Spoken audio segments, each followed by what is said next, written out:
I've always liked rainy nights. The sound of the water hitting the roof, the wind blowing on the trees, always brought me a feeling of calm. But that night, the storm looked different. The thunder was more intense, and the electricity in the air made everything stranger. I was on the couch, watching TV, when the phone rang. I looked at the clock, 11:42 p.m. Who would call at that time? I answered, but no one answered. Just a muffled silence, as if someone was holding their breath on the other side of the line. I hung up and tried to ignore it, but the phone rang again. And again. Every time I answered, the same thing, silence. My chest began to weigh with that feeling of discomfort. I decided to get up to check the front door, just in case. That's when I noticed something strange in my mailbox. There was an envelope with no sender, crumpled and slightly wet by the rain. My heart raced when I saw what was written on a piece of paper inside. "Do you feel safe?" My stomach sank. I looked around, trying to see something through the heavy rain, but the street was empty. Just the sound of thunder and the rustling of the trees. I took a deep breath, trying to rationalize. Someone must be playing a trick, some bored teenager. Even so, the idea of someone wandering around my house at that time made me restless. I closed the door more firmly, checked the lock twice, and went back to the sofa, but I couldn't pay attention to the TV anymore. The minutes passed slowly. Each thunder made my heart race a little more. That's when I heard a dry noise coming from the front door, as if someone had tried to turn the doorknob. My throat dried up. I took my cell phone and walked slowly to the door. The light on the balcony was still on, but there was no one there. The strong wind shook the tree branches, but something inside me said it wasn't just that. I decided to call the police. The phone called a few times before someone answered. I quickly explained the situation, but the attendant seemed skeptical. "No sign of burglary, sir. It may just be the strong wind," she said. I insisted, explaining about the letter and the sound at the door. After a sigh, she agreed to send a car to patrol the area. While I was waiting, I stayed near the door, listening to any noise. Each pop of the house seemed louder, more suspicious. Minutes later, I saw the reflection of the car's lights illuminating the room. 2 police officers got out of the car and quickly checked the perimeter. They knocked on the door and asked me to explain again what was happening. When I mentioned the letter, they asked to see it. I ran to the kitchen to pick it up, but when I opened the drawer where I had kept it, it wasn't there. I stood still, staring at the empty drawer. I was absolutely sure that the letter was there. I swiped everything, rummaged through the papers, opened other drawers, but nothing. My mind started working too fast. Did I keep it somewhere else? Or worse, was someone inside my house without me noticing? I swallowed hard and went back to the police, trying to explain what happened. The look they exchanged with each other made it clear that they were not convinced. "Look, sir, there are no signs of invasion, and without the letter, it is difficult to know what is really happening," one of them said. But I knew. I felt it. That feeling of being watched was still there, as if someone was spying on me at that very moment. The police advised me to lock the house well, and call in case something strange happened again. As soon as they left, the silence seemed even more suffocating. After the police left, I closed all the doors and windows, checking each lock at least twice. But the discomfort didn't pass. I sat on the couch, trying to focus on anything that distracted me, but my ears were attentive to any noise. The storm was still roaring outside, and with each thunder, my anxiety increased. That's when I noticed something strange. The light on the balcony, which I was sure I had turned off, was on. My heart raced. I slowly approached the window, trying to see if there was anyone outside. Nothing. Just the heavy rain hitting the glass. I took my cell phone to take a picture of the light, thinking of showing it to the police in case I needed to call them again. But when I looked through the camera, I saw something that made me freeze. In the reflection of the glass, a motionless shadow, standing in the corner of the room, behind me. I almost couldn't move, the dread took over me. I kept looking at the reflection in the window, trying to process what was happening. The shadow seemed to be watching me, motionless, without any movement. I took a deep breath and turned slowly, but when I turned my head, the room was empty. The silence of the house became even denser, and the feeling of being watched has never been so strong. With my hands shaking, I went to the closet, took a flashlight, and started searching the house. Every room, every corner. The feeling of paranoia consumed me, but I found nothing, no sign of burglary. The door was locked, the windows were secure. I was starting to question myself if the tension of the night was making me imagine things, until in my room, I found something that completely floored me. A letter on my bed, with the same disturbing letter I saw in the first letter in the mailbox. The letter was there, on the sheet, as if someone had put it there minutes before. I took it with trembling hands and opened it. The content was simple, but the words seemed to have been written with a frightening calm, as if the author was fully aware of what he was doing. "You're not alone. It's no longer safe here." My eyes were fixed on the words, as if they were staring back at me. I tried to breathe deeply, trying to find some logic, some rational explanation for all that. But the more I thought, the more impossible it seemed to be. I tried to call the police again, but the line was mute. Fear took over me, and I realized that I was alone more than ever. The clock on the wall was making the ticking sound, every second passing like an eternity. But then something happened. A muffled sound, a whisper. Something coming from the corridor, near the front door. The sound in the corridor intensified. It was no longer a simple whisper. Now they were slow, heavy steps, as if someone was dragging themselves around the house, advancing every second. My heart raced. The feeling of being watched now was a terrifying certainty. I wasn't alone anymore. But who was there? How could someone have entered without leaving traces? The door was locked, the window closed. Fear paralyzed me for a moment, but soon I got up and moved to the room, where the noise seemed to come more intensely. The door was slightly ajar. I stood there, motionless, listening to the sound of something dragging, maybe someone dragging their feet on the floor. I could feel the pressure in the air, the growing tension, as if the whole house was about to explode in chaos. I took a deep breath, but when I took a step to enter, a scream cut through the air, echoing through the house. It wasn't a normal scream. It was a desperate, strangled sound, as if someone was being tortured. I froze. I couldn't move. I didn't know what to do. Panic took over me in such an intense way that I felt my legs weakening. I quickly turned around and went to the room, desperate to get out of there, but when I looked at the front door, it was completely open. Not only ajar, but wide open. The icy wind of the storm came in with force, as if something had forced the entrance. I knew I couldn't keep waiting anymore. It was time to run away. I ran towards the door, but when I passed through the room, something made me stop. A shadow on the side of the front door moved. It was as if someone was outside, standing, waiting for me. The sound of rain mixed with the wind made the moment even more surreal. Panic took hold of me in a way that I didn't know what to do anymore. I had no more doubts that there was someone in my house, but who would it be? How did someone manage to hide there for so long without me noticing? I grabbed the doorknob hard and turned it, but I couldn't open it. Fear turned into despair. I looked back, the shadow was no longer there. But then the back door closed with a smar, as if someone was leaving through the back of the house. A strange sensation of claustrophobia took me. The air became heavy. My eyes moved frantically from one side to the other, looking for any sign of movement, but there was nothing. I was alone, or at least I thought I was. The silence inside the house was so dense that it seemed that the environment itself was watching me. Fear was tight inside me, but something inside me insisted that I needed to act. I took a deep breath, took my cell phone, and trembling called the police. "I'm being watched," I said between sobs, my voice failing. "Someone entered my house. I heard footsteps, screams, and I can't trust the doors anymore." The police promised they would come, but it seemed that the weather had slowed down. I didn't know what was real anymore. The phone was mute again, with no answer on the other side. I just wanted to get out of there. The police arrived after a time that seemed like an eternity, but when they entered, they found nothing but closed doors and intact windows. They said it seemed to be just a case of anxiety, or some kind of paranoia. But I knew what I had heard, what I had felt. Something was wrong, and until today, I never knew who was watching me or why my house was chosen. After that night, I could never look at the shadows or the sound of a slamming door without remembering everything I lived. The feeling of being observed still haunts me, and the question that never left my head is, what if all that was real? Have you ever felt this feeling of being watched without explanation? Or maybe you've experienced something similar. Tell me in the comments. I'd love to know what you think about it.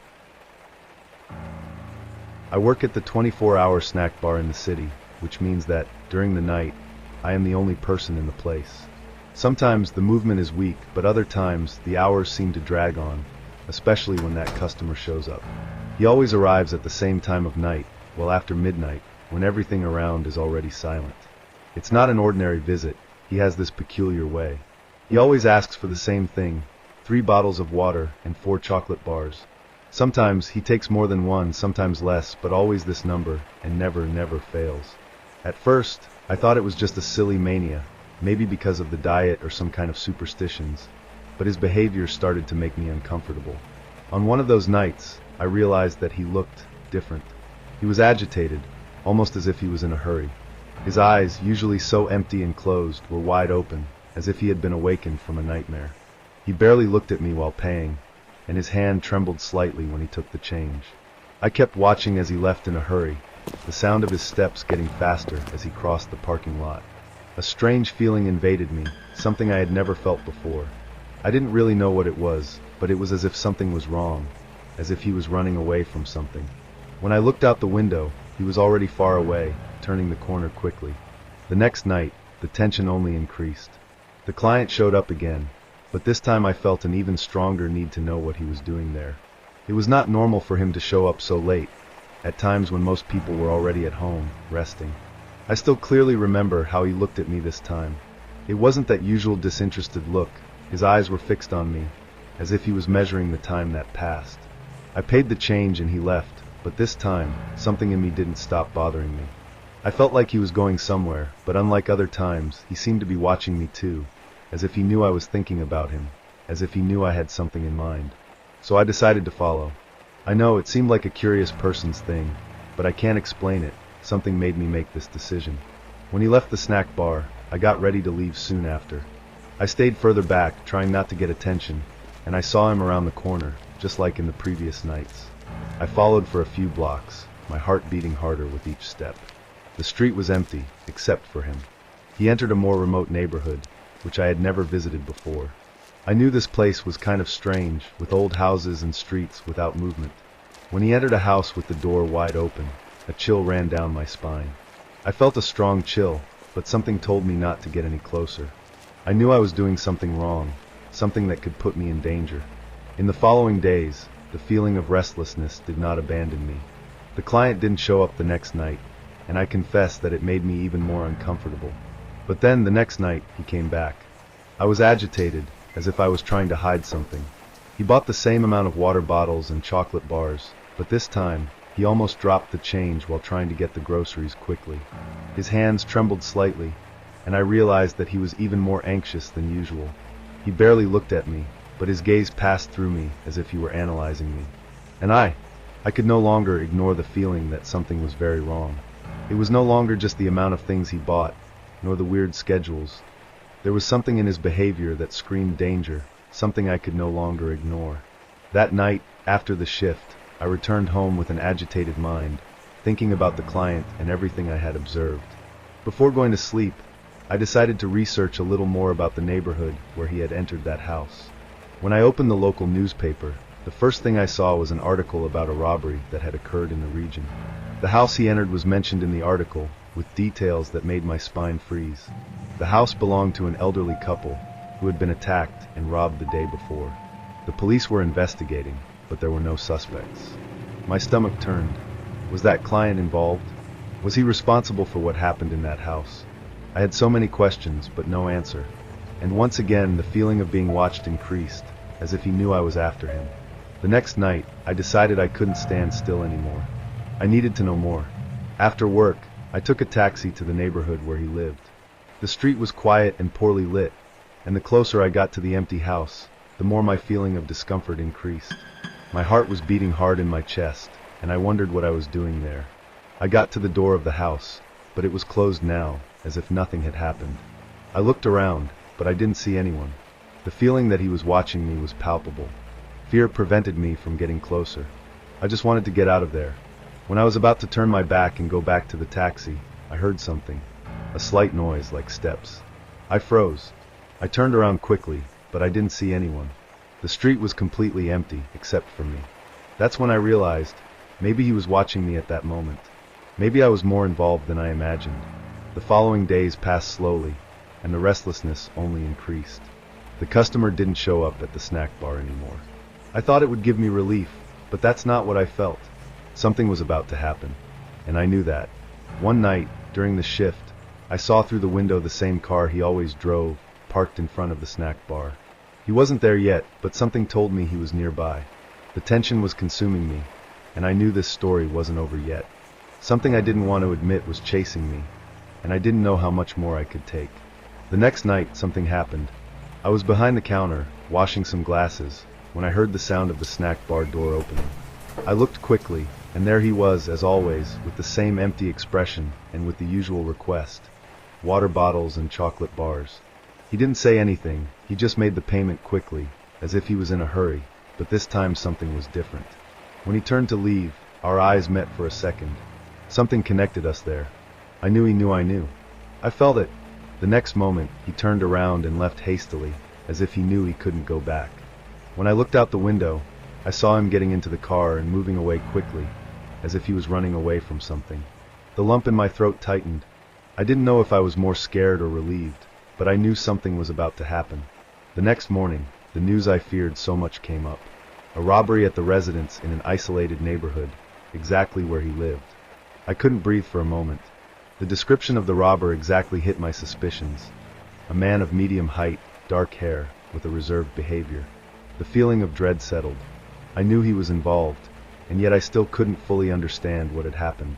I saw him enter that empty house. But why? Was he hiding something there? Was that strange client involving me in something much bigger than I could imagine?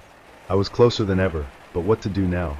When night fell, the restlessness I felt turned into something darker. I could no longer ignore the fact that that feeling that something was wrong was not just an instinct. It was real. I didn't know what else I could expect. I thought about going to the neighborhood where he lived and trying to find answers on my own, but fear stopped me.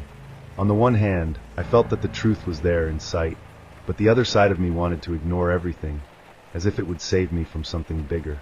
That night, I went to the snack bar. My shift was longer than usual, and the silence seemed even more overwhelming. When I was closing the cash register, I heard a knock on the window. I looked, and to my horror, there he was standing outside, with an empty and fixed look. He didn't move, he just stood there watching, as if he knew I knew. I didn't say anything, but it was as if he was challenging me, forcing me to understand what was happening. I was shaking, but somehow, I couldn't take my eyes off. It was then that he turned slowly, as if it were a movie scene, and disappeared in the darkness of the night. I didn't know if he was just waiting for me to do the wrong thing, or if he was preparing for something even more terrifying. Whatever it was, I knew my life would never be the same. The feeling of being watched, of being at the center of something I didn't understand, wouldn't abandon me so soon. Now, I keep thinking, have you ever had a feeling of being watched for no reason? Or was there something strange that you noticed in someone, but couldn't explain until today? Leave it in the comments. I want to know if more people have been through something like this. It was a quiet Saturday, and I was excited to spend the weekend alone at home. My parents traveled to visit relatives, and my friends came to keep me company. We made popcorn, chose some movies, and got set on the sofa in the living room, with the soft light of the lamp illuminating the environment. We were watching a movie, laughing and talking, when something caught my attention. I noticed that the garage light was on. I remembered perfectly my parents saying that they would turn off all the lights before leaving. So for a moment, I thought I was imagining things. Curious, I approached the window and looked outside. My heart raced when I saw an unknown car parked at the entrance of the garage. I knew all the cars in the neighborhood, and that one definitely didn't bell of any neighbor. I couldn't imagine who could be there. My instinct said something was wrong. I called my friends to look, but no one seemed as alarmed as I did. They thought it could be some mistake, maybe a forgotten car, and suggested that we go there to investigate. We went to the garage, but when we got there was no sign of anyone. The car was parked, but the place seemed empty. There was no movement at all, and the feeling of discomfort seemed to disappear a little, although I still had a strange feeling in the air. We think that maybe it was just a neighbor who had left the light on without realizing it, or even someone who got confused about the place. We went back inside, and soon left the situation behind.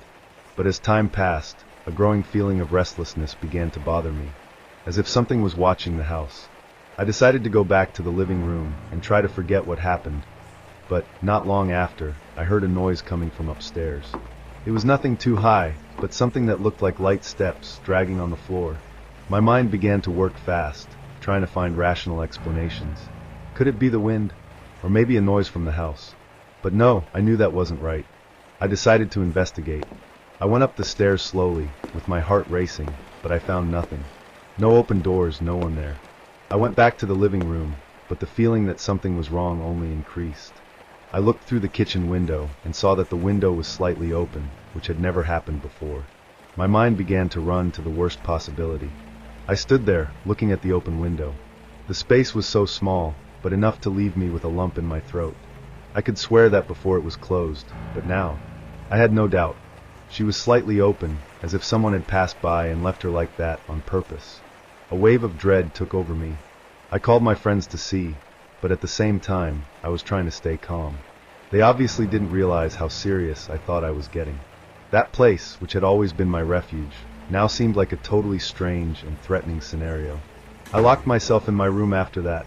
The feeling of being observed only got worse. Every time I looked out the window or heard a noise, my heart raced. The silence of the house seemed denser, and time seemed to drag on. The minutes dragged on, and I wondered if my imagination was playing tricks, or if, in fact, there was something wrong happening. Each shadow on the wall looked like a moving figure, each snap of the floor a presence approaching. I couldn't sleep for a minute, and the hours passed like an eternity. The night seemed to drag on even more, and I couldn't stop looking at my bedroom door, hoping to hear any sound coming from outside. I was completely on alert, and my brain began to play all possible scenarios. Was anyone inside the house? Was there really someone out there?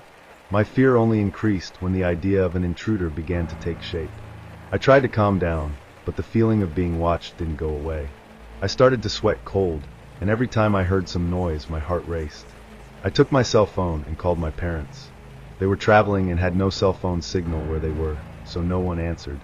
With every touch I passed, I felt that the anguish consumed me more and more. It couldn't be just my mind deceiving me. Something was wrong. Then I realized the garage lights and the strange car in front of the house. I felt that all that had some connection, but I still couldn't understand what. Something or someone was trying to make me feel uncomfortable. I just didn't know the reason. And worse, I had no idea what to do next. I stayed there for a few minutes, trying to control my breathing, not knowing what to do. The silence of the house seemed overwhelming, and the shadows of the trees moving with the wind outside made everything seem even scarier. I thought about calling the police, but what would I say? I think someone is trying to get into my house. That sounded absurd even to me, but the feeling that I wasn't alone only increased. So I heard a noise. It wasn't a snack coming from the house, but a sound outside near the back door.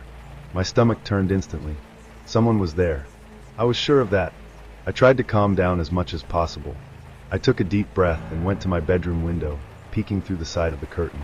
I was so tense that I could barely see properly, but when my vision finally adjusted, I could see something that made my blood freeze. It wasn't a person, but the shadow of a person. Someone was standing there, in the dark part of the garden, near the back door. Fear took over me in such a way that I could hardly move. I stood still, not knowing what to do. What was going on in my head was a whirlwind of thoughts, but deep down, I knew I couldn't stay there. I didn't know who was there, or what this person wanted, but I couldn't risk it. I stood still, watching that shadow in the darkness, trying to process what was happening. My friends were on the couch, still talking about the movie, oblivious to the situation. That's when I decided to act. Without making noise, I went to the living room and spoke softly with the closest to me, Lucas, who was lying on the couch. "Lucas, have you seen anyone outside? In the kitchen window?" He looked at me, visibly confused, and denied with his head. "No, what happened?" I discreetly pointed to the window outside, but soon the feeling of being watched caught me again. That shadow was still there, motionless, just waiting. My breath was panting, and I was sure I was about to explode with fear. I saw someone. It's not good at all," I said more to myself than to him. "I'll need help." Lucas got up, and after a few seconds, followed me to the window. When he saw it, his face turned pale, and he looked at me with a look of amazement. "Is you kidding? Who is this person?" he whispered. I was speechless, trying to think about what to do. Time seemed to drag on. I wanted to call the police, but I didn't know if it was an overreaction. But after a few seconds, I couldn't stand the tension anymore, and told my friends, "Let's go out now. All of you, let's go to my room." I was the first to run to the room, the others behind me confused, but doing what I asked. I closed the door and locked it, feeling the fear take me completely. The silence in the house was now unbearable, but still, I could hear another sound coming from the kitchen, as if someone was trying to force the window. The sound of the window trying to be forced was enough to make me completely lose control. My heart was racing. and I felt like I had been thrown into a nightmare from which I couldn't wake up. I looked at my friends, and they were as tense as I was. No one knew what to do. Some were paralyzed, others looking at the door as if waiting for something to happen at any moment. Someone needs to call the police. Now, I said, trying to stay calm, but my voice came out stunned. Lucas was the first to pick up the cell phone, but when trying to dial, it seemed that he was also afraid of making noise. The phone seemed heavier in his hand, as if the tension of the situation was crushing him. I don't know if it's a good idea to call the police. What if the person is still out there? He said, looking more worried than before. I knew there wasn't much to do but wait. Every second, the fear increased. We were all silent now, trying to hear any sound that indicated what was happening in the house. So something strange happened. The sound of the window stopped. Suddenly, an absolute silence fell on the house. I sat on the bed, trying to process all that, but my mind was a mess. I couldn't understand what was happening. That window, the garage lights on, the car that no one recognized. It was clear that it wasn't just a coincidence. Do you think someone came in through the window? What if there's someone else in the house? He asked Clara, the friend who was closest to me. His face was pale, his eyes wide with pure panic. No one knew what to think anymore. I kept trying to find a logical explanation, but I couldn't. It was as if something was being forced to happen there. I knew that the feeling of being watched was not an illusion. But the question that echoed in my mind was, who was behind this and what did they want from me? The tension was unbearable. No one moved, no one spoke.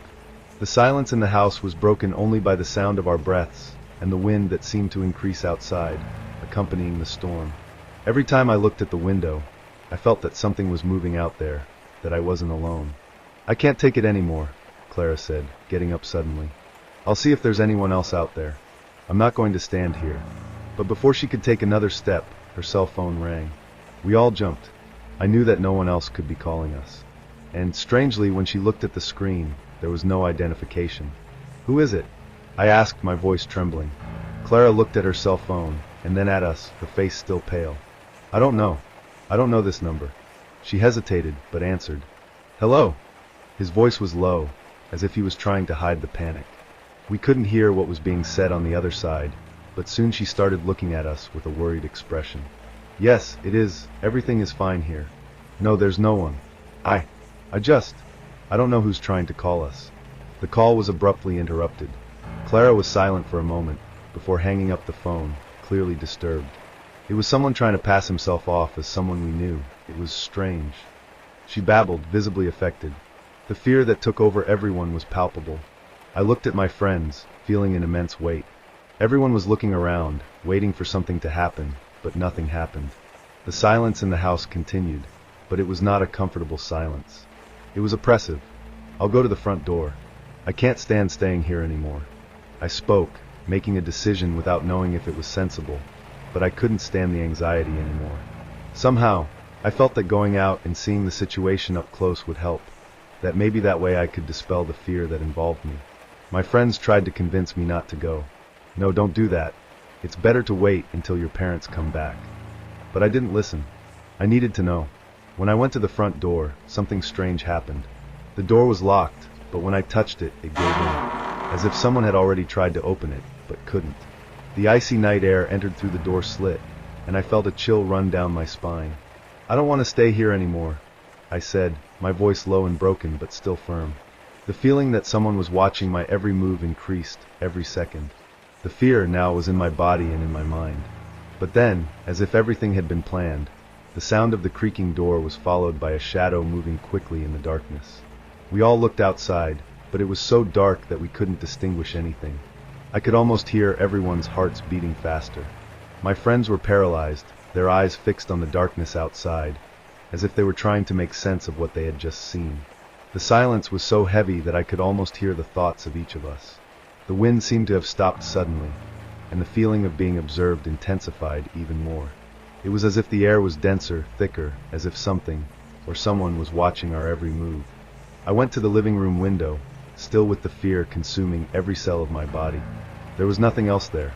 No shadow, no movement. Just the darkness of the night, the storm outside, and perhaps the feeling that it was all too real to be ignored. What the hell is going on here? Clara finally whispered, breaking the silence. I was about to answer when I heard the sound of a car approaching, but it wasn't my parents' car. It was another, unknown, with the headlights off. The sound of tires cutting the water accumulated on the street seemed to get closer and closer, until it stopped right in front of our house. Suddenly, the sound of the security alarm that had been off since my parents had left began to ring. And that's when my body went into total panic. They know we're here, I thought, my mind trying to look for a logical explanation, but there wasn't. When I looked at my friends, I saw the same look of terror. Everyone was as scared as I was, and no one seemed to have the courage to do what I was about to do. No matter what it was, we had to do something. I took my cell phone, but before I could call the police, the front door opened by itself, with a frightening creak. Everything was locked. There was no explanation. It was at that moment that my friend's eyes widened even more, and that's when the sound of the door closing again was followed by a low, muffled laugh, coming from inside the house. Nothing could have prepared me for that moment. It was the kind of terror that no one can explain. And you? Have you ever been through something like this? Have you ever felt completely invaded or followed in an inexplicable way? Tell me your story in the comments. I'm curious to know what you think about it.